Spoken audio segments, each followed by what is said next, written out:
ಸ್ನೇಹಿತರೆ, ನಿಮಗೆಲ್ಲ ಸ್ವಾಗತ ಸುಸ್ವಾಗತ. ಕೃಷ್ಣೇಗೌಡರ ಆನೆ ಅಧ್ಯಾಯ 8.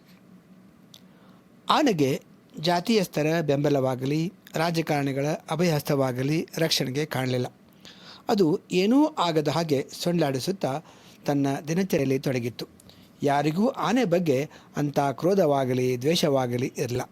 ಅದೇ ರೀತಿ ಪ್ರೀತಿ ವಿಶ್ವಾಸಗಳೂ ಇರಲಿಲ್ಲ. ಎಲ್ಲರ ದೇಶಾವರಿ ಮಾತುಗಳಿಂದ ತಮ್ಮ ಸಂಭಾಷಣೆಯ ಕೊನೆಯಲ್ಲಿ ಅದನ್ನು ಕ್ವಚಿತ್ತಾಗಿ ಪ್ರಸ್ತಾಪಿಸುವುದರಿಂದ ಆನೆ ನಿಧಾನವಾಗಿ ಅಪರಾಧಿಯಾಗುತ್ತಾ ಹೋಯಿತು.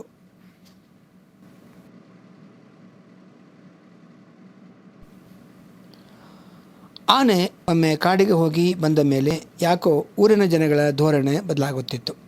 ಯಾರಿಗೂ ಸತ್ಯವೂ ಬೇಕಿರಲಿಲ್ಲ, ನ್ಯಾಯವೂ ಬೇಕಿರಲಿಲ್ಲ. ಆನೆಗಂತೂ ಅದರ ಪರಿವೇ ಇರಲಿಲ್ಲ.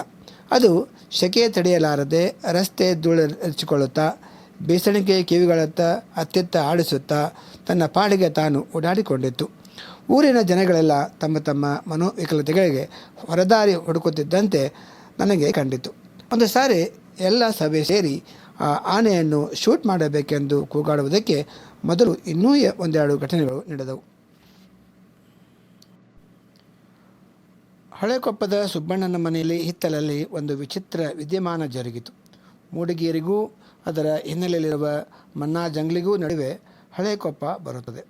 ತೋಟದ ಮನೆಯಲ್ಲಿ ಮಲಗಿದ್ದ ಸುಬ್ಬಣ್ಣನಿಗೆ ಮನೆಯ ಹಿತ್ತಲಲ್ಲಿ ರಾತ್ರಿ ಇದ್ದಕ್ಕಿದ್ದಂತೆ ಅನೇಕ ನಾಯಿಗಳು ಬೊಗಳುವುದು ಕೇಳಿಸಿತು. ಇಷ್ಟೊಂದು ನಾಯಿಗಳು ಎಲ್ಲಿಂದ ತನ್ನ ಮನೆಗೆ ಹಿತ್ತಲಿಗೆ ಬಂದವು ಎಂದು ಅಚ್ಚರಿ ಪಡುತ್ತಾ ಏನು ಗಲಾಟೆ ನೋಡಲು ಸುಬ್ಬಣ್ಣ ಲಾಠಿನ ಹಿಡಿದು ಹೊರಬಂದ. ಕೊಟ್ಟಿಗೆ ಬಳಿ ಗಲಭೆ ಮಾಡುತ್ತಿದ್ದ ನಾಯಿಗಳನ್ನು ಓಡಿಸಲು ಹಚ ಎಂದು ಕೂಗುತ್ತಾ ಸುಬ್ಬಣ್ಣ ಆತ ಸಾಗುತ್ತಲೂ ಕೊಟ್ಟಿಗೆ ಕಂಬಗಳು ಲಟಲಟ ಮುರಿದಿದ್ದು, ಎಂಥದ್ದೋ ಕತ್ತಲಲ್ಲಿ ಧಡ ಧಡ ನಡೆದ ಸದ್ದು, ಅದರ ಹಿಂದೆಯೇ ನಾಯಿಗಳ ದಂಡು ಬೊಗಳಿಕೊಂಡು ಓಡಿದ್ದೂ ಕೇಳಿಸಿತು. ಗಾಬರಿಯಿಂದ ನೋಡುತ್ತಿದ್ದ ಸುಬ್ಬಣ್ಣನ ಕಣ್ಣೆದುರೇ ಇಡೀ ಕೊಟ್ಟಿಗೆಯ ಮಾಡು ದಪ್ಪನೆ ಕುಸಿದು ಬಿತ್ತು. ಕೊಟ್ಟಿಯೊಳಗಿದ್ದ ಹಲವಾರು ಮೇಕೆಗಳು ಅರಚಲು ಶುರು ಮಾಡಿದವು. ಅಕ್ಕಪಕ್ಕದ ಮನೆಯವರು ಆಳುಗಳು ಸೇರಿ ಕುಸಿದು ಬಿದ್ದಿದ್ದ ಮಾಡನ್ನು ಆಚೀಚೆ ಸರಿಸಿ ಮೇಕೆಗಳನ್ನು ಹೊರತೆಗೆಯುವುದರೊಳಗೆ ಕೆಲವು ಸತ್ತೇ ಹೋದವು.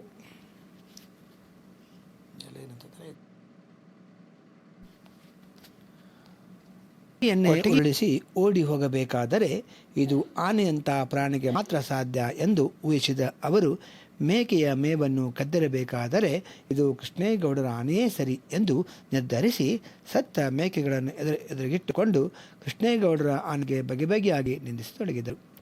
ಇನ್ನೊಂದು ಸಾರಿ ಅದು ಇತ್ತಲಾಗಿ ಮುಖ ಹಾಕಲಿ, ಅದನ್ನು ಕೋವಿಲೇ ಹೊಡಿತೀನಿ ಎಂದು ಸುಬ್ಬಣ್ಣ ಅಲ್ಲಿ ಅನುಕಂಪ ಸೂಚಿಸುತ್ತಿದ್ದ ನಿಂತಿದ್ದ ಅಕ್ಕಪಕ್ಕದ ಮನೆಯ ಪ್ರೇಕ್ಷಕರೆದುರು ಕೂಗಾಡಿದ.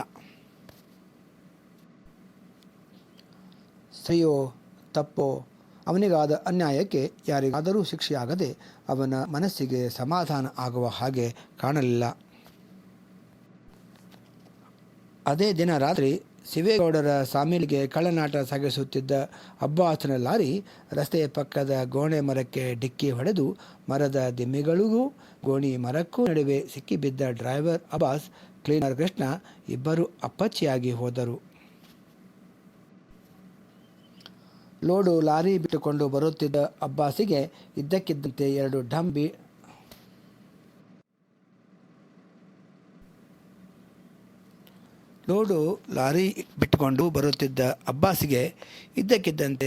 ದಮ್ ಬೀಡಿ ಎಳೆಯುವ ತವಲು ಶುರುವಾಯಿತು. ಕ್ಲೀನರ್ ಕೃಷ್ಣನಿಗೆ ಚೂರು ಸ್ಟೇರಿಂಗ್ ಹಿಡಿಯೋ, ಬೀಡಿ ಹತ್ತಿಸ್ಕೋತೀನಿ, ಬಾಯಿ ಯಾಕೋ ಒಂಥರ ಆಗ್ತಿದೆ ಎಂದು ಅವನ ಕೈಗೆ ಸ್ಟೇರಿಂಗ್ ಕೊಟ್ಟ. ಬೀಡಿ ತೆಗೆದು ಬಾಯಿಗಿಟ್ಟು ಬೆಂಕಿ ಕಡ್ಡಿ ಗೀರಿ ಒಂದು ದಮ್ ಎಳೆದು ಅದರ ಹೊಗೆಯಲ್ಲೇ ಊದಿ ಕಡ್ಡಿ ನಂದಿಸಿ ತಲೆ ಎತ್ತಿ ಎದುರು ನೋಡಿದ. ಲಾರಿ ಎದುರು ಮರದ ದೊಡ್ಡ ಕಾಂಡ ಒಂದು ನೇರವಾಗಿ ನುಗ್ಗುತ್ತಿದೆ. ಆದರೂ ಕೈ ಮೀರಿಲ್ಲ. ಏ ಕೃಷ್ಣ, ಸ್ಟೇರಿಂಗ್ ಬಿಡೋ ಎಂದು ಕೂಗುತ್ತಾ ಸ್ಟೇರಿಂಗ್ಗೆ ಕೈ ಹಾಕಿ ಲಾರಿ ಮೂತಿಯನ್ನು ದಾರಿ ಕಡೆಗೆ ತಿರುಗಿಸಲು ಯತ್ನಿಸಿದ. ಆದರೆ ಕೃಷ್ಣನಿಗೆ ಮೈಮೇಲಿನ ಪರಿವೇ ಇದ್ದ ಹಾಗೆ ಕಾಣಲಿಲ್ಲ. ಸ್ಟೇರಿಂಗ್ ಹಿಡಿ ಎಂದು ಡ್ರೈವರನ್ನು ಹೇಳಿದ್ದೊಂದೇ ಅವನ ತೆಳಗಿತ್ತೋ ಏನೋ. ಸ್ಟೇರಿಂಗ್ ಅಲ್ಲಾಡದ ಹಾಗೆ ವಜ್ರ ಮುಷ್ಟಿಯಲ್ಲಿ ಹಿಡಿದಿದ್ದ. ಗಡಿಬಿಡಿಯಲ್ಲಿ ನಿಸ್ಸಹಾಯಕನಾಗಿ ಒದ್ದಾಡುತ್ತಿದ್ದ ಅಬ್ಬಾಸಿಗೆ ಬ್ರೇಕ್ ಹಾಕಬೇಕೆಂದು ತಲೆಗೆ ಹೊಳೆದದ್ದು ತುಂಬ ತಡವಾಗಿ.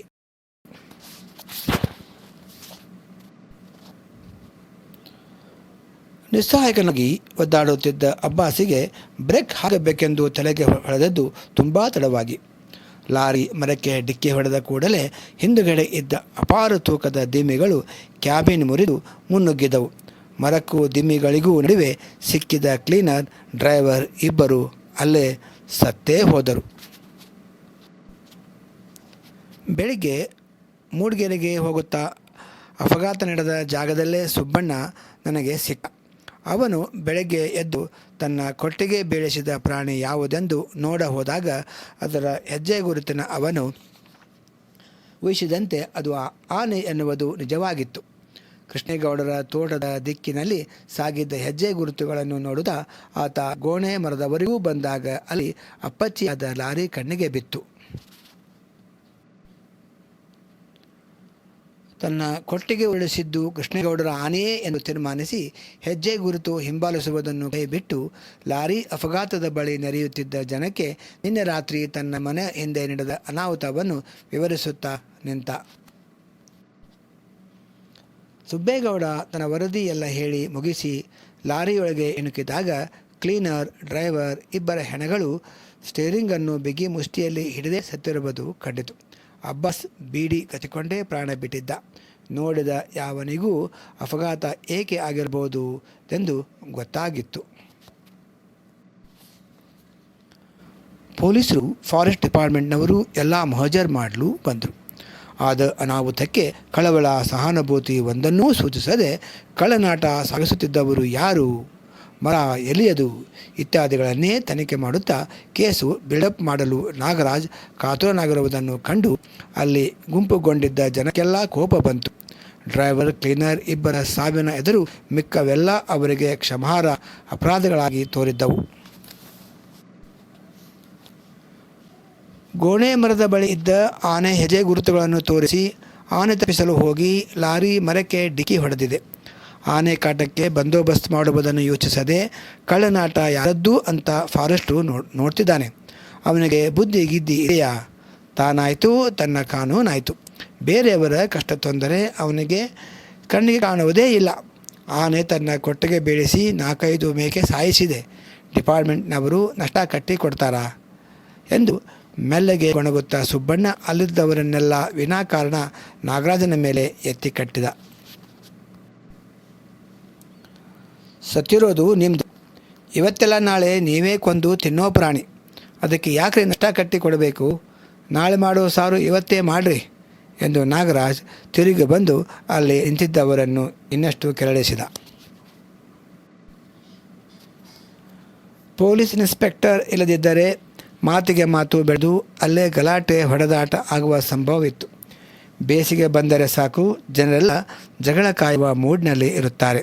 ಅದಕ್ಕೆ ಸರಿಯಾಗಿ ಸರ್ಕಾರದ ಲೇವಿ, ಭತ್ತ ವಸೂಲಿ, ಕಂದಾಯ ವಸೂಲಿ, ಬೇಸಿಗೆ ಭತ್ತಕ್ಕೆ ಕಾಡುವ ಪ್ರಾಣಿಗಳ ಕಾಟ, ಹೀಗೆ ಒಂದೊಂದಲ್ಲ ರೇಜಿಗಳು. ಉರಿಯುವ ಬೆಂಕಿಗೆ ತುಪ್ಪ ಸುರಿಯುವ ಹಾಗೆ.